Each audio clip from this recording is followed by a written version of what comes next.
need to preface my remarks by saying that I come from a family that takes sweet corn growing very seriously. I mean, growing up, if we didn't have ripe sweet corn by the 4th of July, it was a matter of public embarrassment. Additional to the growing of sweet corn was the way by which it was prepared. The first step would be to get a pot of water boiling in the kitchen on the stove, and then send a family member who had both an acute knowledge of when sweet corn is ripe.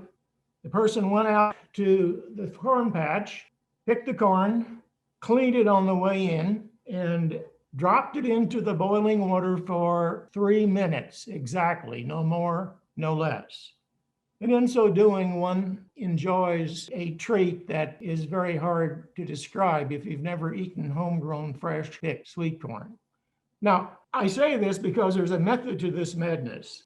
The very moment an ear of corn is removed from the mother plant, the sugar in that corn starts to convert to starch.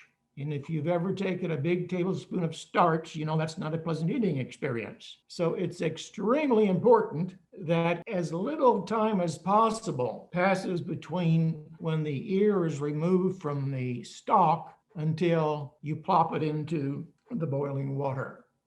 And yes, I would say those who buy sweet corn that might have been produced in other states or other countries don't know what they're missing. I'd like to review with you briefly the improvements that have been made over the last couple of decades. Sweet corn belongs to the species Zea mays variety Saccharata. Saccharata means sugared or sweet. Those of you old enough to remember saccharin, the first artificial sweetener, that's how it got its name. Somewhere in antiquity, a gene mutated in Zea mays, regular field corn, called the SU or sugar-inducing gene. And this is what sweet corn was all about for decades and decades. It's the only thing that separated sweet corn from field corn. I give you the example of Io Chief. This is 40 or 50 years old, but still a decent sweet corn. The next improvement was the discovery of the so-called shrunken gene, SH2, which produced unbelievably super sweet kernels, almost as if you would take sweet corn and put sugar on it instead of salt. Some people thought that it was just too sweet, but on the other hand, since it did have a lot of sugar in it, did hold up well on the produce table at a supermarket, perhaps a farmer's market, so forth. Had two problems. Number one, the seed did not germinate well, especially in cool soil. So there's no way you're going to have Illini Super Sweet ready by the 4th of July in Missouri. Secondly, the kernels were rather chewy. People like sweet corn kernels to pop off the cob and not to have to be torn off the cob. Well, it wasn't too much longer, and scientists came up with, or they discovered, the sugary enhanced gene.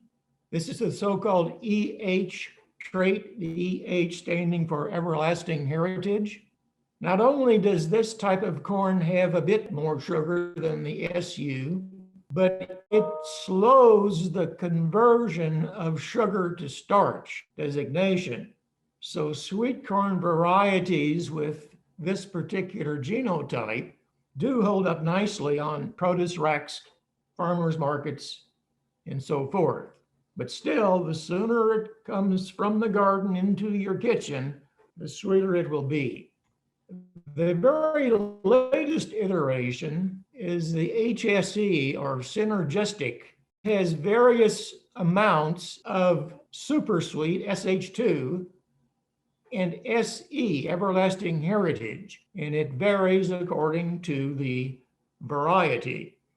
I have Honey Select because in my mind's eye, there is no better sweet corn on the market than Honey Select if you're into sweetness and a real culinary treat. What you see here is what genetically is called zinnia, not unlike the way the flower is pronounced. And it's the expression of both male parent and female parent in the part of the plant that we eat. You see, you really don't care what the male parent looked like for that cantaloupe that you dig into, or the watermelon or so forth, because you're eating female tissue. In the case of sweet corn, you're eating the product of a combination, genetically speaking, of male and female. In this so-called peaches and cream or bicolor expression is a very good example of that. So if you're planting nothing but SU gene, you don't need to isolate. Nothing but SE, you don't need. But if you're planting two of the different types, or if you're planting the synergistic, you need to isolate.